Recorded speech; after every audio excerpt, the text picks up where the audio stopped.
Blessings, folks. Welcome back to another episode of the Hitstreak. I'm your man, Nick Hyder. And folks, if you're watching with us today and the studio's a little extra bright, well, you're about to find out why. She's sitting across from me right here, an unbelievably bright star. It's a true honor and a pleasure to have her in the building with us today. Folks, check it out. She's founded 22 companies in 92 countries. All right. She's the owner of 8 patents. Folks, check this out. She's been knighted twice at the Vatican, not once, but twice. All right. She's an 8-time author. All right. She's an entrepreneur, a humanitarian, a mother and a wife, founder of the Rahm Foundation, Dr. Christina Rahm. How are we doing, Doctor? I'm awesome because you're here and you are honestly a ball full of energy. I love it. It's so great. I tell people all the time, the biggest energy in the world is ours as humans, and you definitely show it. First hit of the day right there. That's right. First hit of the day right there, because she gave me a good compliment. And I love those. So I appreciate that. And likewise, you guys brought the party today. The house is full of beautiful ladies. And that's always a good thing, because beautiful ladies make the world a much better place, especially if you're at my house, right? I got 2 of them sitting at home and I love it. So, all right.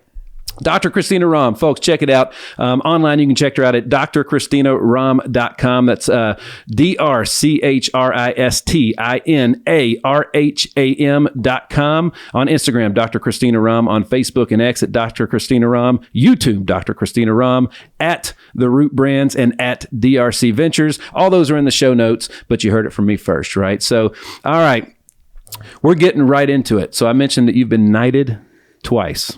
Yes. At the Vatican. Okay. So this is story time. This is awesome. I heard a little bit about it. I'm going to catch up on the rest right here. So, I don't even know where to start. I've never met anybody that's been knighted ever, and I've never met anybody that's been inside the Vatican either. So You're the first. Tell us about it. Knighted twice at the Vatican. Where do you even start with that? So I have done a lot for humanitarian services, unification in different countries, as well as scientific projects. So I have spoken numerous times at the Science Pontification Academy at the Vatican.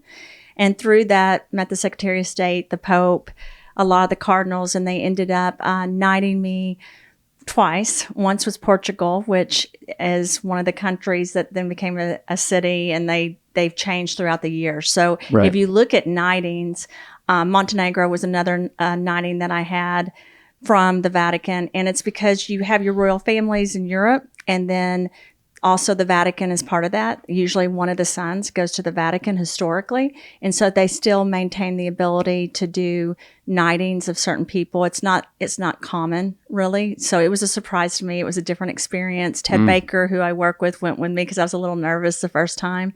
But it's really trying to unify the world, because the Vatican is one of the most powerful, not just religions, but political branches in the world. No kidding. So, all right, I don't know how much you can tell us, how many, as far as details go and all that kind of stuff, but all right, so how does one even get considered to do something like that? Is it, you can't apply for it, right? No. You have to be nominated, and then they have to decide, the family has to decide if they're going to do the knightings. It's we also received awards from the Red Cross in different countries because of the things that have been done scientifically and from humanitarian services. But yeah, I couldn't find anyone to talk to about it. Now in Europe, some of the people understand, and I have met a couple of people since then. And after the knighting, we had a private dinner, lunch, and then a dinner at the Vatican where I sat with the other people that had been knighted. They brought in other individuals like Robert Grant, who started the company that developed Botox, right? He was a CEO. He sat next to me. So it was a very different situation to be sitting next to people and them saying, okay, you're now in the family together. And I was like, what does that mean? Yeah, that's right. So I'm really cautious, because as a scientist, my loyalty is to the United States, but it is to humanity as well. So mostly I've weighed in on different scientific and humanitarian projects and strategically guided different situations because of the knightings. That is there, so, all right, inside, you've seen parts of the Vatican that are not open to the public, right? Yes. So, anything you can tell us there? Well, I want to tell you one of the most interesting things was I was taken on a private tour of where all the popes have lived.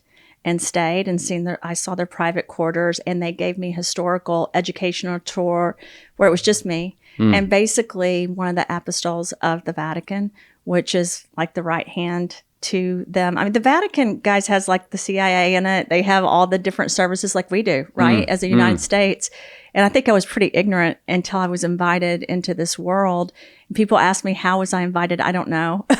They invited me first to do scientific projects and evaluations, and then the knighting occurred. But it was kind of an interesting conversation. And like I said, I was nervous because you hear so many theories, and some of the conspiracy theories have a grain of truth, right? And so I was nervous about the whole thing because my ethics, my morals are very centered in God, and theirs are too. But you have good and bad people in every religion, in every country, and I feel like through both of those knightings, as well as the things that I've done with the Red Cross, and prime ministers and presidents in different parts of the world, I've been exposed to a lot of good people. So I think for me, it's been great to see things that you read about that maybe aren't true, and vice versa. Do you know what I mean? Because we're exposed to television and we're exposed to social media, but not everything we read and see is accurate.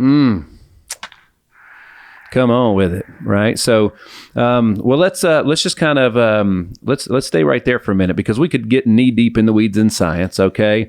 But let's go another route. Let's because that's just a part of who you are and a part of what you do, right? So, and honestly, your perspective is so unique, just because you've seen the world through a different lens than most of us get to see it through, right? So I would be a fool not to expose that gift that you have today to share with other folks, including myself, when we do that. Because I was telling you before we started shooting, with the experience we've had at the National Prayer Breakfast in D.C., just talking to so many other, we've been able to be fly on the wall with world leaders in other rooms, and just seeing the perspective of the United States from their point of view changed me.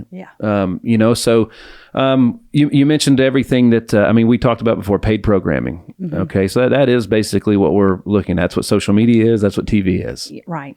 So, correct. So what advice would you have for folks that is where we get that's our sources of information? Yeah, it's hard to find the right information. So what I've done like when I go to different countries, I watch the news. I read the newspaper. I am able to read different languages. I'm not great at speaking different languages, but because I used to spend 6 to 7 weeks a year in Russia and Ukraine. So after a while, you get used to their language. You start understanding it. But I like to pay attention to what their media says when I'm in these countries, which is very different than in fact, it's shocking. Like when I was in Syria and Lebanon, going over there, watching theirs compared to ours, there's just always two sides to a story. Yeah. And so when I'm in a Middle Eastern country, for example, it's very different what you would see in that country versus Israel. I mean, they're all in the same area, but they're very different religious beliefs, political beliefs. And what I've learned is there's good humans almost anywhere. Really. And I feel like we victimize, or we almost criminalize all these other people in countries, and there's good people everywhere. Like I co-produced a movie on Ukraine and the women and children, but the truth is there's victims on both sides. There's heroes on both sides. And one of the things I have to say to Americans is we have done a really good job at helping other countries. We keep looking at there's so much fear right now. It's fear-based, right? And I always say, let's not be fear-based. Let's be human beings that are evolving to create change that's really going to impact our world. I feel like we're at a pivotal change. I'm going to the UAE. I'm meeting with His Highness, which is their royal family, also their political leaders. Leadership, they're called His Highness. So just so everyone knows, if you're in the Middle East and someone's called His Highness, they're either a major diplomat from another country or they're actually part of their royal family. And only 17% of the people in the UAE, whether it's Abu Dhabi or Dubai or any of the 7 provinces, are really Emiratis, right? There's only 17%. And they are a royal family that still drinks the urine from a camel. I don't know if people know that. They don't drink the beginning of the urine. They drink the middle of the urine. They don't drink the end because they feel like it cleanses them. That's part of their culture. If you believe everything about one religion and think they're all horrible, then you really haven't opened your eyes. And I always believe you've got to pay attention and see what's really going on. And there's good people that have different religious beliefs than us. We've impacted them in a positive way, and we need to keep doing it. The United States is not a villain in every war. I understand we've done things that people disagree with about giving, like, for example, weapons, right? I think that's happened in the United States too. You know, if you go to the projects, not to switch gears, but there's more guns in the projects, and I don't think there's as much scrutiny. Right. And it's the same way with other countries. But I also think we need to remember we've got good guys over here too. That's right. Regardless of your belief, if it's Democrat or Republican, we have really good people that step up and and make the right decisions. And we need to be proud of that and understand that we still have an edge in some of the areas, but we need to keep that edge by continuing to really be pioneers that are helping in everything from economics to science. I don't want us to lose that edge. That's you know, right. as scientists, that's why I'm willing to speak at the World Economic Forum. I've spoken twice. Wow. If you ask me why, I feel like one of my favorite books in the Bible is Esther. And if you read the book of Esther, she went in to help her people. And a lot of people disagreed with that, right? But ultimately, she had her goal, and that was to help her religion and what they were doing to help others. And that's how I feel. I almost died of cancer. I had a brain tumor, lost a child, and that's when my life changed. I decided I'm going to use the gifts God gave me to really impact the world and to learn more and bring it back to the United States. There is Live Out Loud Brooke is what I know her by, a great author. She defined the definition of impact better than I've ever heard it. She said it's when you take your God-given uniqueness and apply it to the marketplace. And I thought that was just absolutely beautiful. I love that, because we're each so different and we each have such a gift to bring. I feel like if I could do one thing for humanity, it would be to make each person understand how important they are to this puzzle. I always say we're an imperfect piece to a perfect puzzle because God made all of us. But every person is so important, and I feel like we've forgotten that. You know, you rate everyone on social media, their picture looks good or it looks bad, but truly it's the human spirit and the energy that we have that's so amazing. All right. So as a faith-based scientist, all right. Just different in my area. By the way, I'm right. a nanobiotechnologist. By my 3 years postdoc at Harvard and a graduate certification for nanobiotechnology, I was one of the few people that believe like I believe. Man, well, like, so you do exist, right? So you're out there, you do exist. Yeah. It's you're not as much of a unicorn as maybe we've been led to believe, right? So, you know, I believe, honestly, let me just shift gears for a second, take this totally off the rails. So I love history and stuff like that, right? Yeah. So, and as a man of faith and as a believer, I saw a documentary.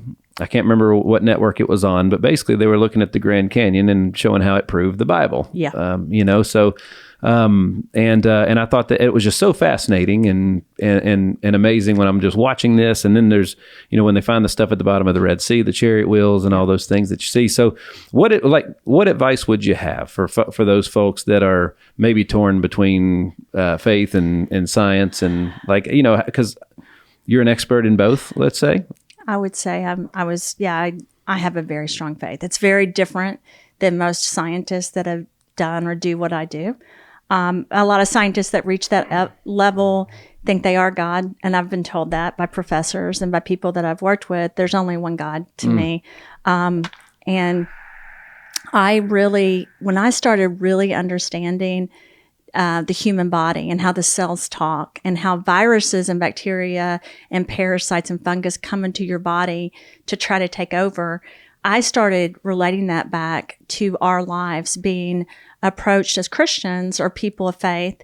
And I've told you before we started, I love people regardless of their religion. That's not my job, you know, but yeah, but I believe that, like, when I started learning about how the cells talk and how the organs talk, and that your microbiome and your head and your heart and your stomach are all communicating with neurotransmitters, I became just in awe of God. I became even more in God. It was the opposite of what I think I was being taught. I started thinking, oh my gosh, he's so wonderful.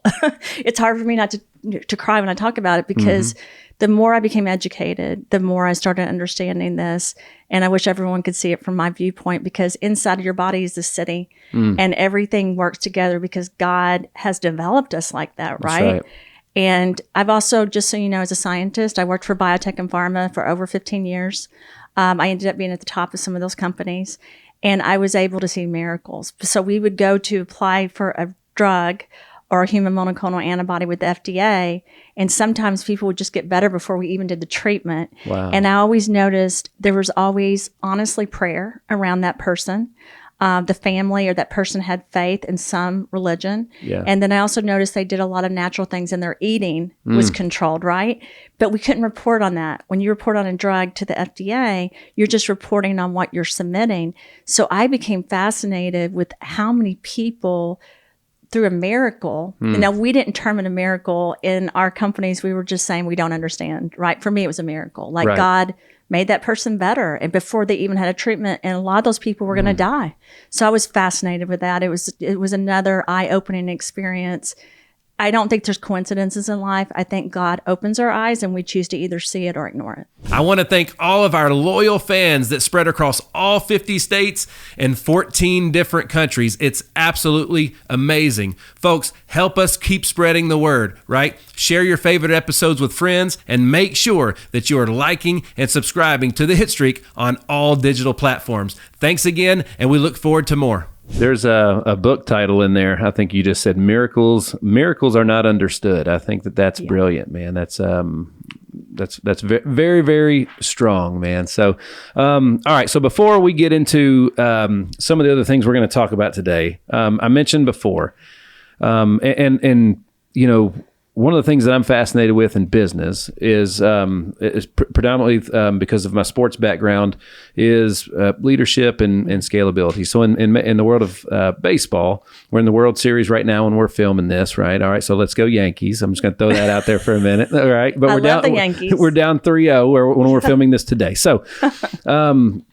But in the world of Major League Baseball, there's, I played in the minor league systems, right? So, the guys that you see on TV, there's hundreds of others that are below them that are fighting for a spot. And I was told a couple things with that. I was like, first of all, when I was asking, how the minor league systems are designed and so on and so forth, the first question I got was that's so the future big leaguers can have somebody to play against. And I was like, whew, that one hurt a little bit. That hurts a little bit.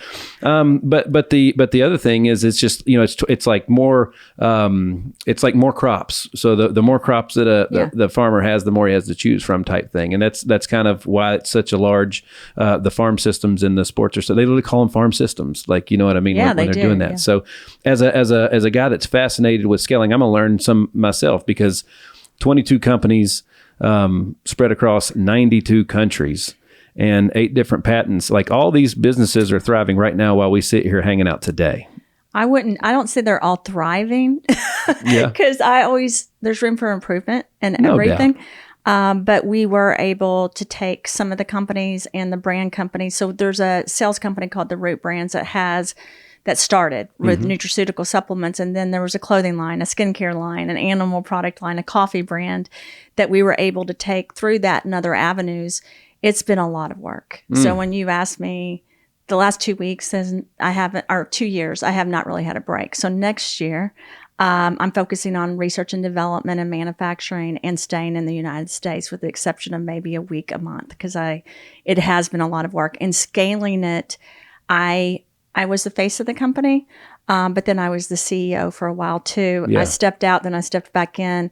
I would say I've learned, how you're playing baseball. You might not be good at something, but you learn it because that's part of you being a good baseball player. That's right? I kind of had to do the same thing. I wouldn't say God gave me a gift of being a CEO, but he gave me I'm tenacious, right? I don't quit and I have faith.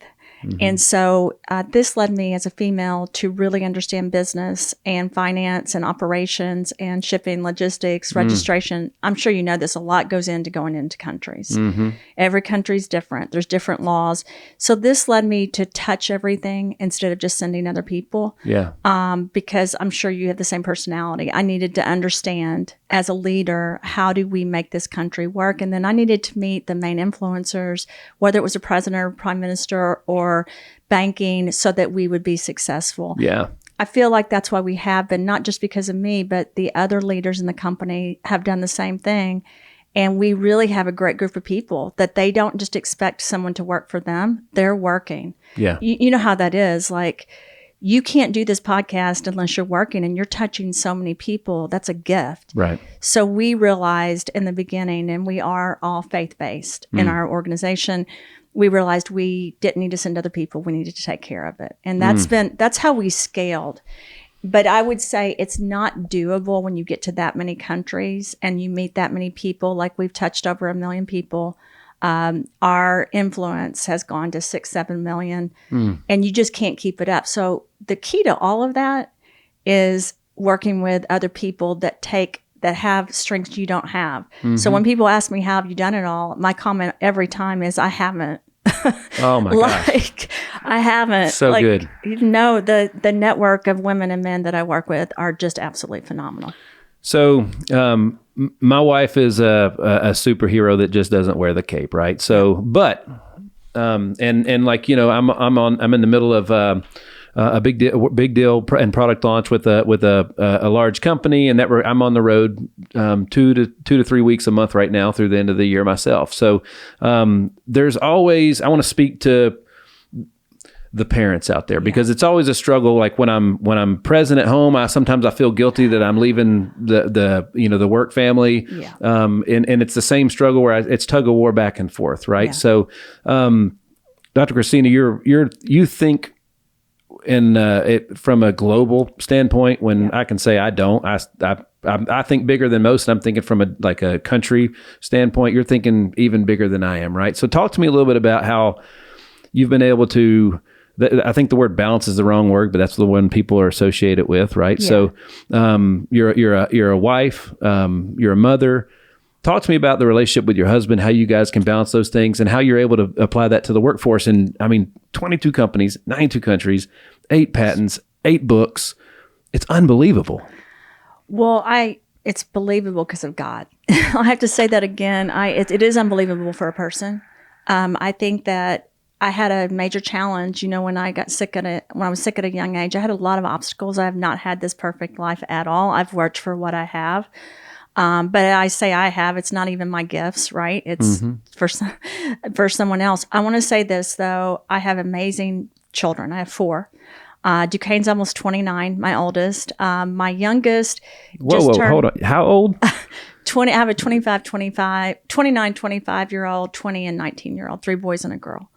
Good gracious. And they are phenomenal. My 3rd son had cancer. He's alive. He went to Britwin Academy. My daughter, they found a tumor in my spinal cord when I was pregnant with her. My oldest son, I lost the twin when I had him. They've been amazing. So I think God touched me at this age, and like literally what I knew was my goal was to help other parents and other people really understand healthcare.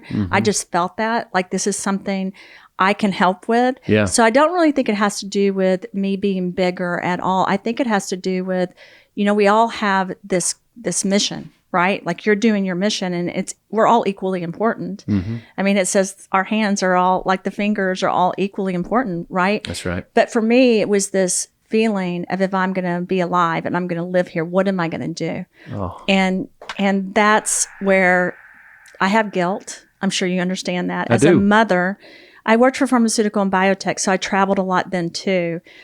They were really wonderful to me. I know people have like negative things right now to say about that industry, but they hired people to help me with my kids so my kids could travel with me. I actually breastfed all 4 children for at least a year. Wow. Some of them for 2 years.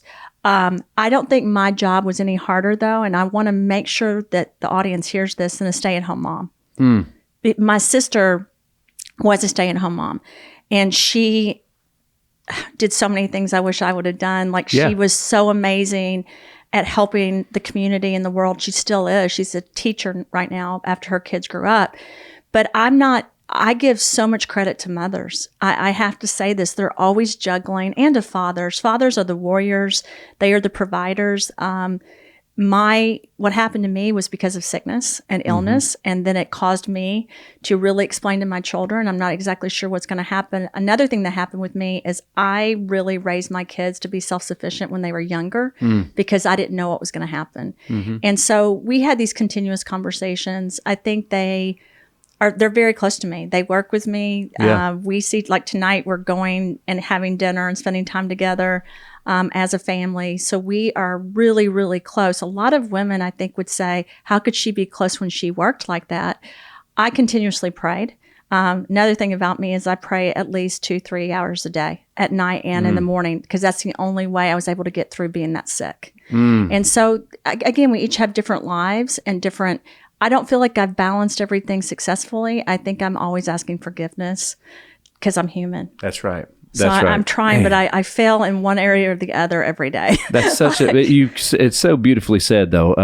Like that's awesome. That's just absolutely awesome. And so my wife and I's relationship is the best now that it's ever been. Right. And our daughter is, my wife's 44. I'm only 43 for at least a couple more weeks. My husband's right? younger than me too. So, so that was our thing is if we hadn't had our daughter by the time we were 40, we were going to look at other options or just figured that wasn't for us and do something else. And then boom, a month before my wife's 40th birthday, we found out she was coming. Right. So it was a beautiful thing, but man, has that, we didn't realize how much time we had when there was only one kid to take care of. Right. And you've got twice what we have. Where I'm going with this is it's made my wife and I level up our relationship. Yeah. It's a skill. It takes work. It takes effort. It takes us coming together and making sure that we're going in the same destination at the same time in the same direction. As they say in small churches, we're all singing out of the same hymn book, right? Right. Yeah. Talk to me about how I think this is something, because I think some of the most talented and gifted people out there are selling themselves short. And like the only way you could do what you've done, you said, is you put your faith. You just doubled down on your faith. Right. So talk to me about how you and your husband have been able to navigate through all this, right? Because he's got hopes and dreams too, I'm sure. Right. And I haven't met him yet. Well, he owns Root. There you go. So he owns it by himself, with different entities that he owns. And he is a businessman, that's very charismatic, lots of energy. He loves me. So I have to say this, having someone that loves me regardless is huge for me. And I think he's largely responsible for the success of not just the Root brands, but the different things that I've done, because he's my biggest fan. And I hope I'm his biggest fan too. He's this ball full of energy. When we met you, that's why Joy was like, he reminds us of Clay. Like he's just full of life. He's full of energy. And he's a Christian. He was not raised like I was raised. He was raised in an environment that he wasn't. I have Bible study downstairs at the kitchen table at 6:00 every morning. Okay. Clay was not raised around that. So it's interesting to watch him like be around different situations and really evolve as a human being. Because I think the longer and the more you have a touch point with God, the more time you spend with him, right? The more we each grow. And he's just, honestly, without him, I wouldn't be here in these companies. I wouldn't have 22 companies. I wouldn't have traveled to 92 countries. It's like you and your wife. You have to be on the same page. Listen, we argue sometimes. We sometimes don't get along. It's, in my opinion, it's a misunderstanding to say people constantly get along. You have to work at it, right? Because we're human. And it's a lot of work. I would say having children and my personal relationships are the hardest thing in my life. Science is easy to me. Meeting with governments to share what I really feel like we need to do as human beings and as basically our world is evolving is easy. Even the financial part for me. But it's the people I love the most that it's the hardest, right? And so we definitely are constantly reevaluating the situation. And we make changes. Yeah. And let's be honest, sometimes those are hard, right? Those are hard. So we don't always travel together. I have to give kudos to him because he lets me travel. And I say lets me, I have to, right? Because I'm the one invited to go to a lot of these situations and meetings. And I don't know if I would be as patient and understanding as he is. He holds everything together. He is a alpha male. So when people meet me, he'd have to be. Yeah. He's never, I mean, he's just such a great, energetic person. And I'm so glad you brought that up because I feel like he's always talking about me and I don't bring him up enough. He's a really great person that does amazing things. And like you and your wife, we have really had to stick together.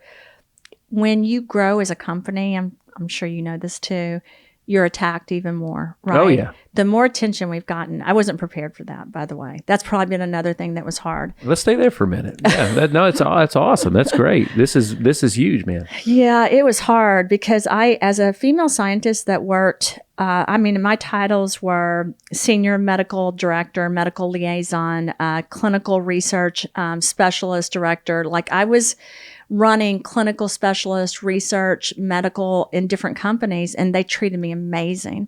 I wasn't criticized. My education wasn't criticized. What I did at home, none of it. They treated me really great. When I went off on my own and did my own scientific projects, my own patents, only 7% of all patents are owned by women in the United States. Okay. And less than 1% of those women have more than one approved. When I started doing that in the social media and we grew an audience to 3, 4, 5 million in different platforms or together combined, I started getting criticized. We had to do with legal stuff. Like anything I did was criticized. That was hard for me. And I had to really, again, lean on my foundation and understand I'm not answering to everyone in the world, that I have one That's right. specific, I have to answer to God. So it's been hard though, because I got to tell you, the criticism from men, for example, is really hard because I believe women are here to serve men.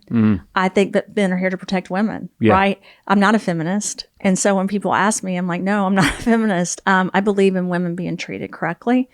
But I also believe that men, are the warriors and they are the people. I believe my calling, to be honest, is to take what I do to men so that they can really help the world, because there's certain situations that as a female, I can't impact the same way. Sure. But it's been a struggle for me. I was not used to being attacked. I wasn't used to being criticized. So I think God taught me another lesson. Again, it was humility. I think he just keeps teaching me humility. Yeah. I'm like, what did I do? What did I do before I came here that he wants to keep teaching me that? But it's not always great from a personal perspective when you grow that fast. So when you're talking about the negative attention that you get when the spotlight's on you, the target gets bigger, larger. The target grows with you. As you grow, your target grows. Yeah. That's on your back, right? So now you have a responsibility to, because like the people wouldn't go after you as much as they might go after your family. You know what I mean? Husband, kids, or anything else. Like you're dealing with a different category of people than most people do. I mean, you're dealing with companies that we're talking billions of dollars, if not more. There's a lot of pressure that can come from those when they're trying to influence things and decisions, right? So, I don't know how much you can get into it, but I can only imagine how hard that was. And there's no school or book you can read on how to handle that. You just got to deal with it straight on, right? Yeah. Even like I worked in Wuhan. I've worked all over the world. So even I worked at Pfizer, I worked at J&J. So a lot of different companies. So when all of this happened with the pandemic and different things, I was aware of some things that were already happening, before it was announced. Yeah. And a lot of people stood up and talked about their side of whether you should get the shot or not get the shot. And I really didn't. And if you asked me, instead I talked about how do we clean the body? How do we detox the body? Because for me, your body, I told you earlier, is always under attack. Like a virus wants to take over your body, right? So your goal just has to be to make your immune system strong, right, and to make your body work. And I say this constantly, God made us. And so God made scientists that made pharmaceutical things, but also natural things, right? You talked about your wife and how she loves supplements and nutritional things. I'm the same way because I understand both sides of that. There's a need for both of those things. But yes, I was attacked for not speaking out directly against one side or the other. I bet. You understand that the problem is there's major differences. Yeah. And so if you're not willing, like I got criticized very heavily because I wouldn't talk bad about our government or the pharmaceutical industry. But I always look back and I look at my goal. What is the goal? What is the mission? And the mission is to help humanity and to strategically do that the right way. So my mission is not to stand up and But I do think you need people like you and like my husband and like different people that bring to light the reality. Yeah. Because there is paid programming everywhere where we have to have people. You asked me earlier, where do you get the information? Podcast. And I'm not a huge podcast person, but if I really want to figure out what's going on, I'm listening to things that are not just mainstream. Right. I want to hear, like the Rogans, and I want to hear Carlson and different people that are speaking. But I also want to hear people that maybe haven't gotten to that point yet. And like you are a major podcast, but I want to hear people that are really bringing to light what's going on and the reality. I think that's what we have to hear. I don't think you can turn on ABC News and hear the real story. And so I was criticized, but I don't think that's my place. I think that you have to have other leaders that that's their mission to expose the truth.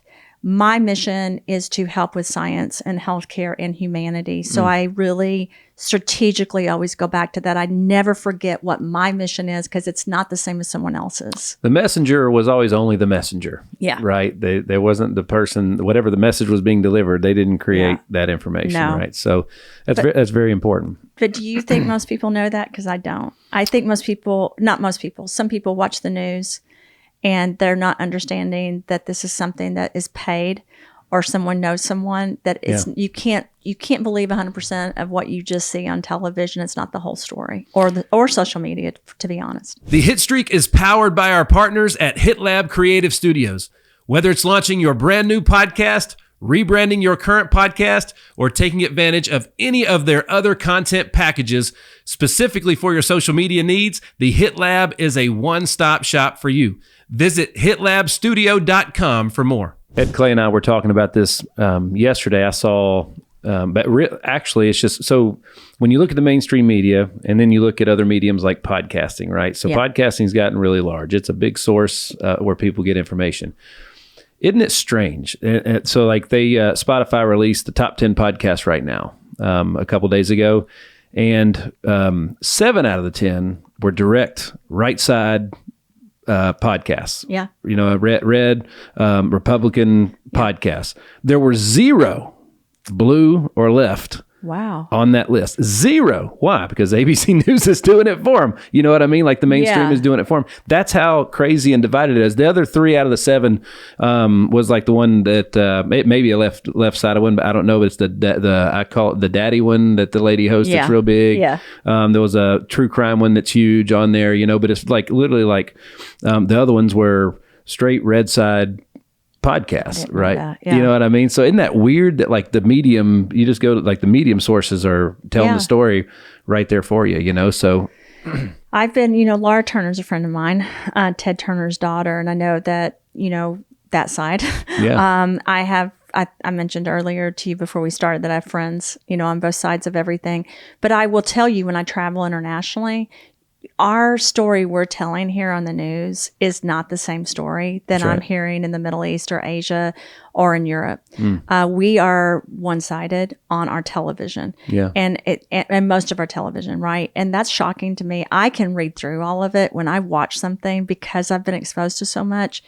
I can sit there and say, that's a lie, or that's not the full story. Yeah. But the problem is most people haven't had that experience and they believe it. I feel like when I was younger, it wasn't like this. I remember when I started traveling a lot internationally in my early 30s, and we heard both stories, both sides, right? Even with elections. Mm-hmm. And now you're really hearing more of one story. Yeah. So my wife and I combined have 4 sets of parents now. All right. Okay. So let's just talk to them for a second. Okay. Okay. I hope my parents are watching. They probably will. Well, they better. Come on, let's go. Everybody should watch this episode. Yeah. So, let's just speak to my 4 sets of parents right now. Okay. So, and let's just say that the house is divided. We've got some left wingers. We've got some right wingers. Yeah. Okay. What advice would you have for them as far as like where they get their information? Because the same right-sided folks are the same ones that are still eating the horrible fast foods, and they're literally killing themselves. They don't feel good. You know what I mean? They're not healthy. They're just not healthy. And so what advice would you have for them as far as how they get their information, from politics to nutrition, or what, as I think Brad Paisley said, politics, religion, and her. You know what I mean? Yeah. So as far as those things, how would what advice would you have for them as far as they're hearing and seeing all these things? How do they trust? So my advice to people is, and I say this constantly, like when people go to a doctor, I'm always like, listen, the person that knows more about your health is you. You have to listen to your intuition and your discernment. And I think older people need to do that too. I don't think you can just buy what you're reading and what you're hearing. The fact is, when we grew up, we had, for example, 3 vaccines, right? Now we have 41. The truth is that we didn't have such a division between 2 different political parties. And now you have this huge division. Nutrition and health, we were taught the pyramid. We talked about that, but yet that's not really the truth, right? That was more of a paid programming. Yeah. And the truth is, even our plants and our seeds and our grass and even grass-fed meat, for example, is not always good for you. Right. Because I'm participating in the Human Genome Project. So when you look at that project, we're looking at the microbiome and what's happening. And now we're understanding that the GMOs, the pollution that has hit our land, air, and water, it doesn't leave the stratosphere. And so if you really want to be healthy, you have to really dig into making sure that the food that you eat and where it's planted is healthy and everything is stabilized. Our soil isn't even stable. This has become a political thing because of global warming. And I always say this isn't global warming. This is about our bodies and our understanding. We are making changes, and I think we will continue to make changes. I think it can't be fear-based. So I just want to say this, and I hope people hear it. Even bad people can serve the right purpose. And what I mean by that, if you read historically what's happened in history, or even in the Bible, or even in the Quran, or different books, there were bad leaders that did things that were good because there's a bigger influence in life, right? And so I try to tell my parents that, for example, I know there's a huge division between like my husband and my parents, but they love each other. Sure. Like they really do. There's just a huge difference of opinion. I personally don't understand why people have to be angry in order to have an opinion. Like, why can't we just have a difference of opinion? As a scientist, I love hearing someone's opinion that's different, and I listen. I don't understand why they have to make nasty comments about each other, and that's where it turns. I mean, we were even at dinner last night, and a comment was made that I was like, why do we have to go there? Can we just discuss it and come up with ways we can all work together in a peaceful situation? So at the Vatican on November 26th, we're doing a peace conference. We're bringing in kings and queens and princesses and prime ministers and presidents from all over. And the whole topic's going to be about peace. And how do we provide this for the world? And I feel like that's something that I would give both sides. Like whatever side you're on, I know you're watching television. I know you're reading things. Can we just have a civilized conversation that is... It doesn't even have to be an intellectual conversation. Can it be a situation and a conversation of kindness? And we've lost a lot of that.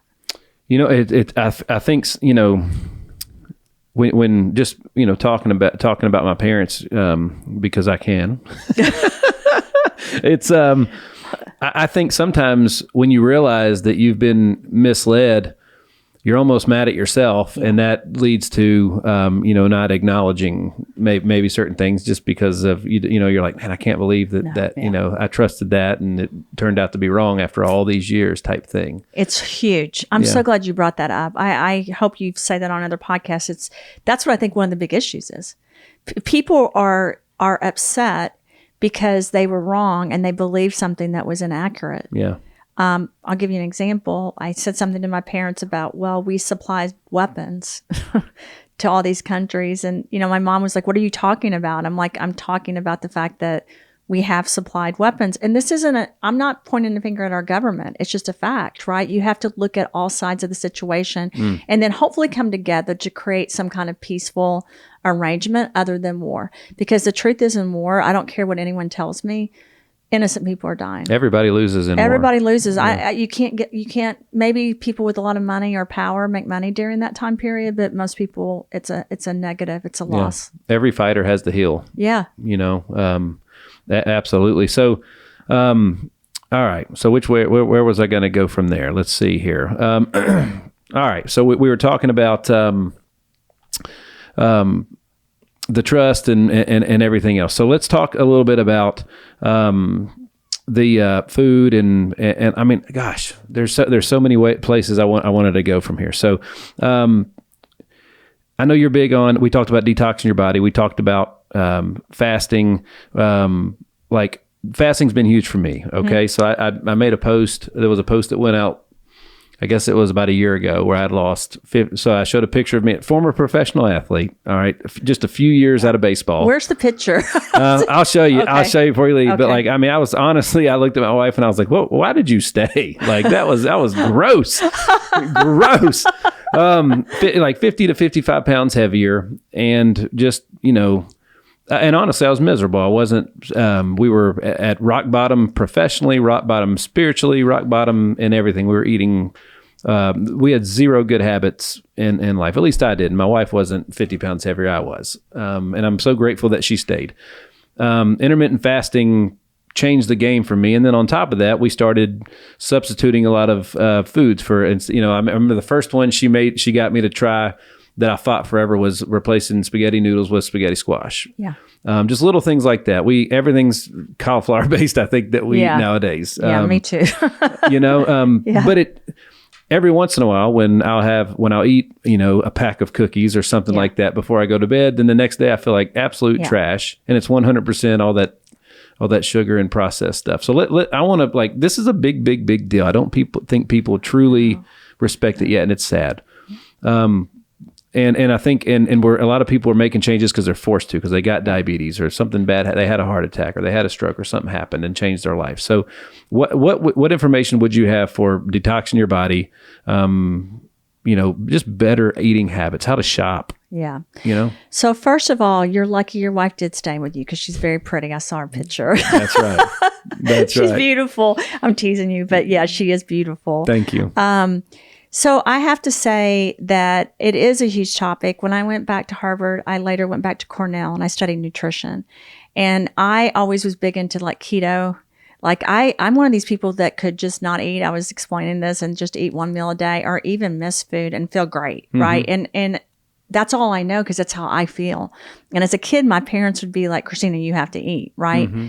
I'm like you. If I eat things that are not healthy, I get sick. I am gluten-free as much as I can be. That's right. I'm also dairy-free. What most people don't understand is you shouldn't really have dairy from a cow after you're 2 or 3 years old, even though we were brought up with the pyramid to do it. The peptides and everything that goes into your body can actually hurt you. We were able to uncover, and they haven't announced it yet, that your omega-6s can impact things like colon cancer and Alzheimer's, because your microbiome needs some omega-6, but your oils, if you cook in an omega-6, it's not healthy for you. So there's lots of different advancements that we're finding. For example, Alzheimer's is related to food, because if you look at some of the studies they're doing now with autopsies with Alzheimer's, they're seeing fungus and parasites and the microbiome messed up of the brain. So people that have aggressive forms of this, they're noticing that, where we used to think it was the ApoE gene. Now they're going back to nutrition and how people are eating. So I want people to understand this. Your body, when you're born, has bacteria and viruses and parasites and fungus get into your body. We know as scientists, fungus and so parasites breed off the fungus. They breed off sugar.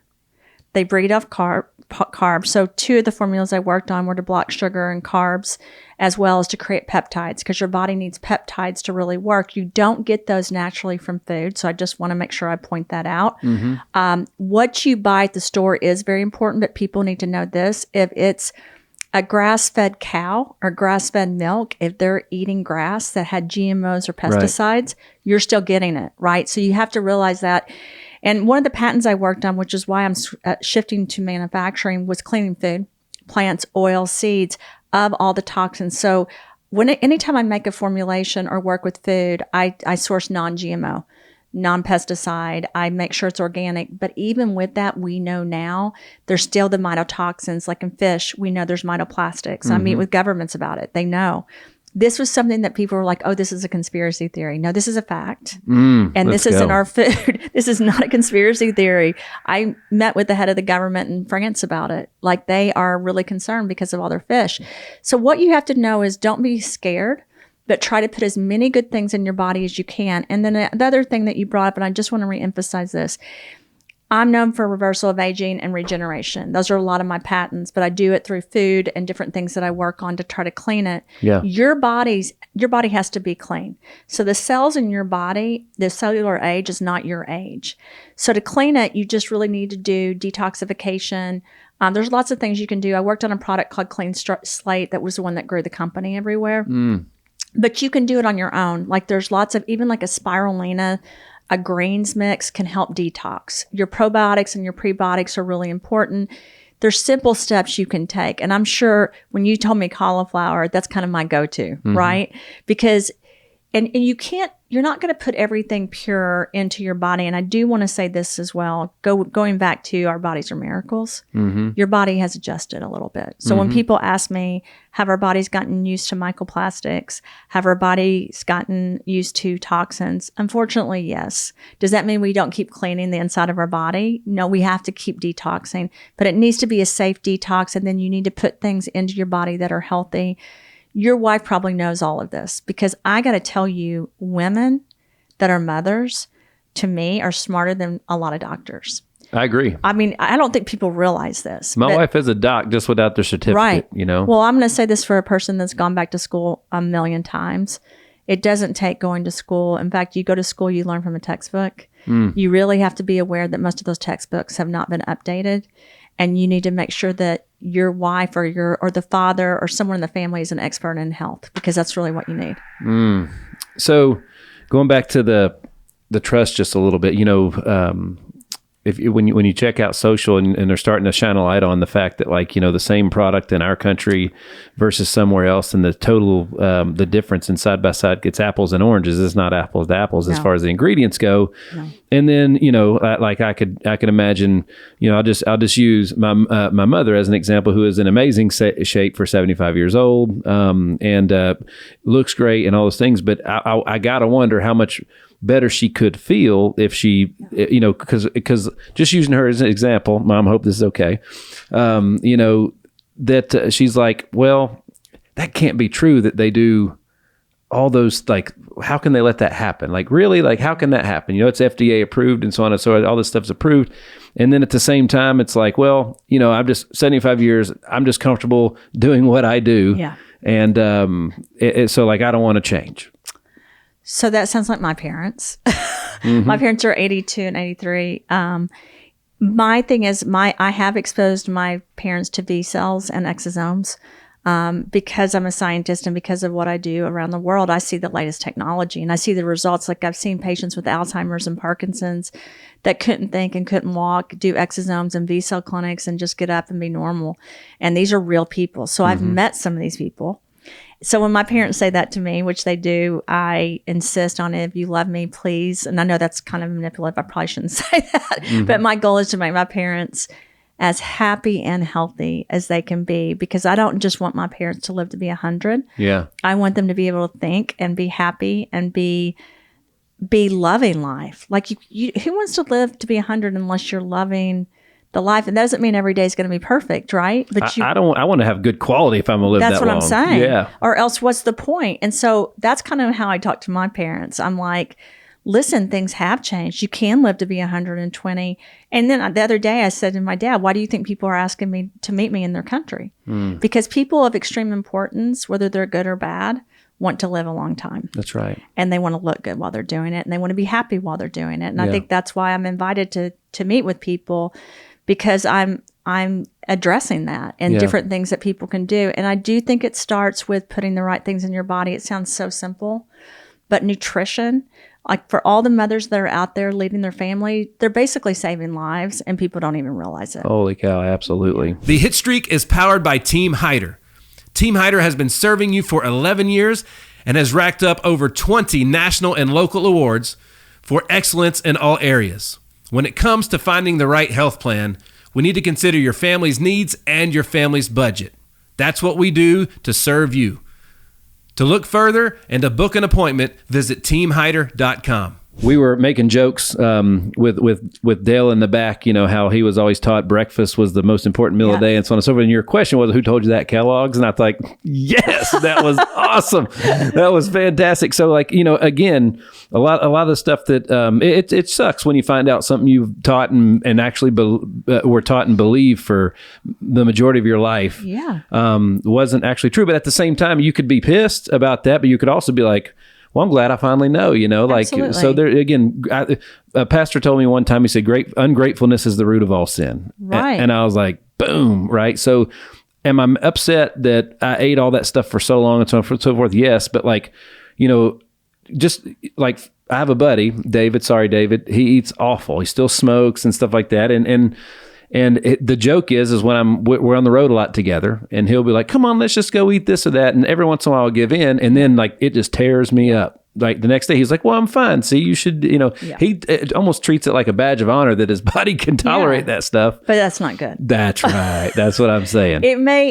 Because he's used to it. So I want to say this to people: your body doesn't want to change on the inside of. So how people stay in a bad relationship or a bad situation at work because they're used to it. Yeah. The cells of the body are the same way. So if someone's used to putting trash in their body, their body almost is repulsed to put something good in. Right. Because they're so used to that. And I have to say this to people: I have failed more than anyone I know.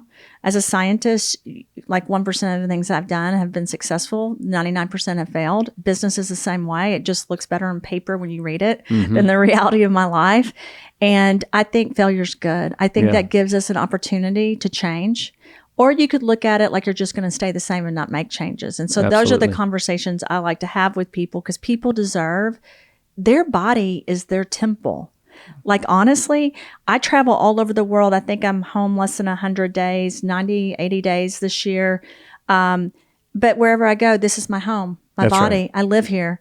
And so I better pay attention to it. And the answer can't be, well, I don't want to do better, because what if you said that about your house or car? Well, I have this car, I'm never going to get a new one. Or I have this house, I'm never going to redecorate. You got to look at it this way. This body should be the biggest thing because your soul on this earth is not carrying on unless this body lives. That's right. So you each have such missions, and that's my conversations I have with my parents, how important they are.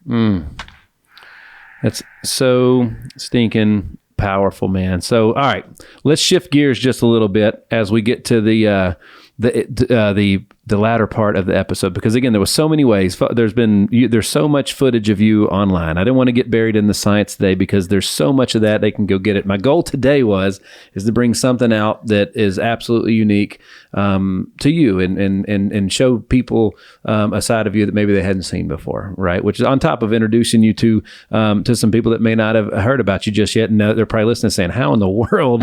Like, you should be hosting the Dr. Phil show." Sorry, Dr. Phil, and he's amazing. But all right, so we talked about a lot of food. We talked about a lot of things. So because when there's so much money behind these huge brands like the foods we're talking about and so on and so forth.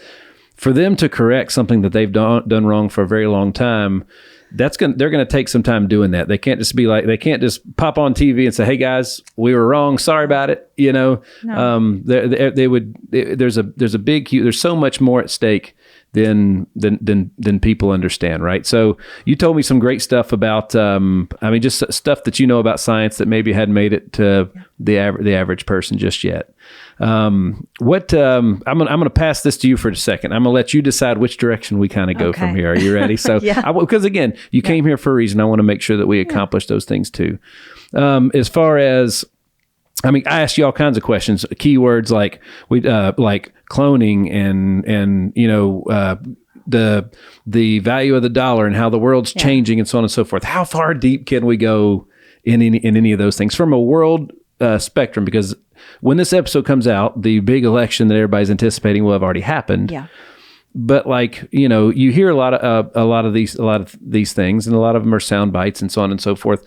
What advice would you have for folks? And is there anything? I don't know. What can we talk about that's just super cool? And Well, let's talk about a little bit of this that I think I can talk about. First of all, when I go to meetings with royal families or with people that are prime ministers or presidents or leading countries, It's never what I think. When I meet them, even if I look them up and learn everything, it's not the reality, right? This whole thing about going towards $1 or one global banking system is a real thing. When you're in Saudi Arabia or UAE or India or China, like this is a discussion, that they're having because they're all working together. Russia, I mean, they're all working together. We're kind of on the outside, which is a little bit hard for me because this is another thing that in our country is like a conspiracy theory or not a conspiracy theory. And I get really confused, but then I get to see the reality, right? And the reality is they bring me into a room and talk about how they're doing this and how do I feel that the United States isn't involved. And that's frustrating to me because I'm not an expert in finance or the economy. I think that the United States dollar has been something that's been instrumental to the world, but it's changing. Let's be realistic. Right. So that's something that's been, I would say over the last 2 years, a huge topic wherever I go is our banking system. I've been involved even in speaking with Bitcoin, NSFs, all that stuff, even though that's not my expertise, because across the world, this is a hot topic. The healthcare thing with the vaccines, just so you know, is a topic everywhere I go. Okay. And you've got different opinions. You've got people that regret that they were vaccinated. You've got people that understand they were vaccinated, but feel like what is something to make sure that they're healthy for the next virus. And the truth is we have viruses all around us. I was not overwhelmed with what happened, to be honest, because I have faith in our bodies and how we're smarter and stronger. So this has been a topic that I address, and I feel like I handle it diplomatically, and not just to say I'm a diplomat because that's not always positive, but I handle it honestly too. Sure. The truth is when it comes to healthcare decisions, and I wish I could share my heart and my mind and what I've experienced. There is predictive modeling. There is population management. I know that's hard for people to understand because we're humans. But the truth is a political system, an economy cannot pay for everyone's health care constantly for everything. So what I mean by that is you may reach the age of 90 and you are personally responsible for your health care, not the government. These are just some of the realities. I'll use the supplements that we have as an example. We give out 50% of what we make. We also do a lot of philanthropic events. I've had to rationalize with myself an understanding of I can't provide supplements for the whole world or food for the whole world, but I'm going to give back as much as I can because the people with money, I feel like we are obligated to take care of people. Your elderly population, your animals, your children, that is our job. So when I see countries, including ours, that aren't doing that, I've got a problem. So I hear this approach when I travel. They bring it up. They bring up the other countries are more aware of nutrition, just so you know, and natural supplements than we are. They understand that our body needs to be supported. The United States is more for pharmaceuticals and biotech because we have a huge industry, and I'm not against that industry. It saved so many people's lives. But the truth is when we make a decision as a healthcare system, and I've seen this all over the world, these leaders are weighing what's the best for our population. Right. They made a decision based on the fact of what if they didn't do this, right? What would happen to the world? When you launch a drug or a product, and I've actually not talked about this, you have to weigh, okay, how many people could be affected negatively and how many people will be helped from this. And you have to weigh both sides. That's part of population management because you have to make the best decision for a population. Right. That's a lot of pressure for a president. Yeah. And for a government. And there's really not a right answer. And I understand that because I worked in that world. When we launch a new product or a drug for cancer, for example, we may only have a 40 to 50 to 60% efficacy, but that's better than them dying. You know, so... there's so much to unpack there, right? So first of all, we were dancing all around the information that's available to people and how maybe when they figure out that they were wrong and believe something that wasn't true the whole time, so on and so forth. It's, as a parent, when my son was in kindergarten, I didn't show him rated R movies, right? It was my job to judge what information I exposed him to. Okay, well, these companies and governments are doing the same thing for adults. Yes. Right, and I think that's I'm so glad you brought that up because people won't understand. So what they're trying to do, I know you know this, but you're really rolling things out to a 6th to 8th grade educational level. That's because you want everyone to hear it, but to roll out every single fact. and all that data is really hard. It's easier for me because I'm a scientist and I've worked in the industry, and my heart truly is for humanity. I would never make a decision that would harm anyone. I would never do anything as a scientist, honestly, that's a mother of 4 that's had cancer to ever hurt anyone. But I do understand countries weighing that decision. I think that's where my anger comes from when people are trying to destroy a president or a prime minister for what decision they made. I want people to understand that weighs heavy on them. Most of those individuals, I know people think that you have to be a narcissist to be a president, but I have to say this, to be a president, you also have to care about sacrificing your life for humanity. And no one's thinking about that. That's not easy. Like for me, if I had to think of running for president, I'd be giving up my life. That's right. Right. That's right. And so I think we all need to understand that we still need to support whoever's elected. Well, yeah, I say that all the time. Whether the person that I vote for wins or not, I need whoever wins to do a good job because, pardon my French, but my granddad always said shit rolls downstream. Right. And we're all downstream from downstream. that office. That's right. We are, and that's every country. So I hope Americans know this. You go to Germany and they're upset about their election, right? You go to France, you go to Sweden. I have participated in some of that and helped in certain situations. And every situation's like it's the end of the world, right? And my whole thing is, no, every day's the beginning of your day, that you can do so much to impact this world in a better way. I want people to understand we are evolving. We're figuring out how to go to Mars, and there's the Mars Project, but we're also figuring out how to clean up our Earth here. And I think that we need to be encouraged by that because not everyone has quit. Not everyone's giving up. I heard one time, change is inevitable, but growth is optional. Exactly. Right. So, when you can embrace change, right, whether that be in any of the things that we've talked about today, whether that be in the dollar in which we spend or the food that we eat or anything, you want to embrace that change because that's the only way you can make it work for you, right? Right. And I think there's a lot of topics which we're almost over, but one other thing I want your audience to know is your skin's your largest organ. So everyone was worried about the virus getting in through the mouth or the eyes. Your skin is where things get in. So your skin care and the things you put on your skin and what you wear is very important. I think that's something we overlook. Yeah, baby. That we don't talk about, that we need to, and we need to understand about our children. Like our children is not just the UV rays, it's what's going on through the skin. So everyone, we can talk about that later, but there are solutions for that as well to help people protect their body. But women that go buy makeup and they buy skincare, they need to understand that anything they put on their skin is going inside the cells of the body. There's, Dr. Christina, there's so many ways. I mean, seriously, I could have kept you here for 3 or 4 days and we still wouldn't have covered it all. So can I get you to go on ahead and commit to a 10-part series on the Hitstreak right here?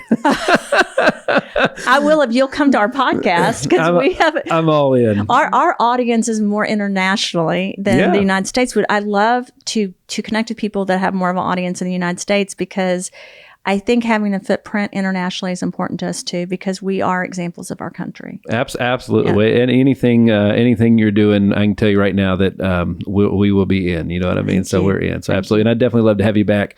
All right. So time is the only currency that we invest that we don't know the current balance of at any time, right? So as we kind of bring this thing to a close, talk to me about how what that quote means to you, but more importantly, like how, gosh, we need to spend a whole episode just on the root brands because there's so many products in those lines and so on and so forth and what they're doing. But like the big mission at the end of the day is you are helping people invest and create more time, invest and create more time, right?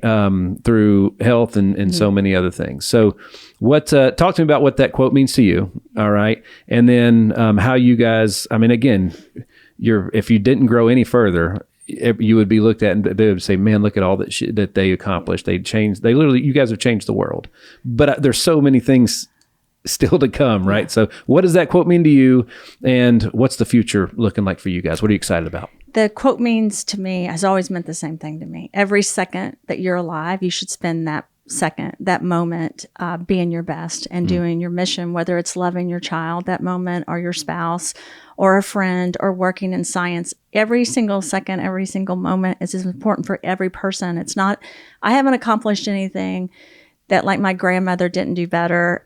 They weren't traveling throughout the world, but they were raising a family. And so I'm very connected to that. I believe that we each have a mission, whether you work at Starbucks or you're cleaning a house, you're equal. I've cleaned house. I've done all of that. I've used to clean apartments and stuff. Every second is so important. Your time is valuable, so don't waste it. And definitely don't waste it being negative. Look for how you can impact this world in a positive way, and that's what I will continue to do. That's so powerful. Dr. Christina, like, again, we all get the same 24 hours. We do. We all get the same 24 hours. And, at the end of the day, you have, I would say that the most successful people in the world, not all of them, because some of them have kids that feel neglected and unhappy marriages or marriages that didn't make it and so on and so forth. And now, honestly, when you're really successful, that's the easiest excuse to get out of those things in the world. Marriage didn't work out because I just worked too much. It's such an easy thing to throw it to the curb. But, I just from getting to know you today, it feels like when you are wherever you're at in that moment, you're 100% there. And that seems like, to me, that might be the secret, sauce for you. That's the secret. And surrounding myself by really good people. Like if your body has cancer inside, you're not going to thrive. And if you surround yourself with negative people, you aren't either. I do want to say this, though. As a mother and a father, I think your most important time is with your kids and with each other. So I never minimize that. I can't be with my kids every second. But anyone that knows me knows they're in constant communication with me. Like on any given day, I sat down with a friend this weekend and 5 calls I got from my 25-year-old that he wanted to FaceTime me. And finally I was like, Preston, this is the 5th call and I'm with friends and anyway, but you know what? I would never not take that call. That's so important. And I think so many times people look at a person's life that they consider successful or famous or an influencer, and that person's not any more influential than the mother that's home or the father that's home or working for the family. I couldn't think of a better way to bring this sucker to a close than that right there. That's beautiful. The Hitstreak is powered by Rack Financial. When it comes to your credit card merchant processing, Rack Financial is efficient, reliable, and trusted. At the end of the day, when it comes to processing your credit card payments, they make it simple, the way it's supposed to be. Check out Rack Financial. I mentioned I spent some time with my buddy Ed Clay yesterday at his studio. We were doing some stuff, and I left motivated and inspired because this is a dude that I grew up with, went to school with, we're the same age, came from the same part of town. And his residence, where his studio is, the residence is the East Ivy Mansion in East Nashville, and what they're doing, remodeling it. It's like, I was just like blown away. I'm like, well, if he can do it, I can do it. You know Absolutely. What I mean? And for me, that's why proximity is so important, is because, doubt and pressure doesn't exist. You made it up, right? But in confidence, I believe, is a skill you got to work at and get good at. So it's hard to do that. It's easier to do that when you're around confident people, successful people, and so on and so forth. And I just feed off that stuff. I do too. So, yeah. When the moment that I met all you ladies today is like my energy level just went through the roof because like, this is it, baby. We're doing good today. Well, we loved meeting you. All 3 of us we're laughing because your energy is so positive, and you want to be met with that every day. And you have that. You bring it. I have no illusions that you're perfect, just like you don't have illusions that I am. But that energy is honestly the best source of life that any of us can have. So thank you for bringing that into our lives. Thank you. And thank you guys for the time today, folks. Dr. Christina Rahm, let me just run through this bio one more time, just because it's so impressive. It's just, again, I'm leaving motivated and inspired because I'm like, man, you're like put her bio next to mine. It's like, I got work to do, man. I got a lot of work to do. So check it out, folks. 22 companies spread across 92 countries.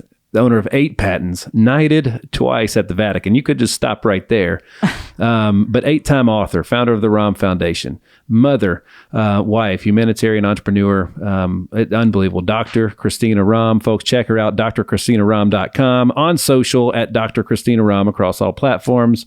What a gift and an honor to have you guys today. Thank you. We enjoyed it. Stephanie enjoyed it too. Thank awesome. you. Okay. Well, folks, thanks so much for tuning in to another episode of The Hitstreak. I am your man, Nick Hyder. God bless.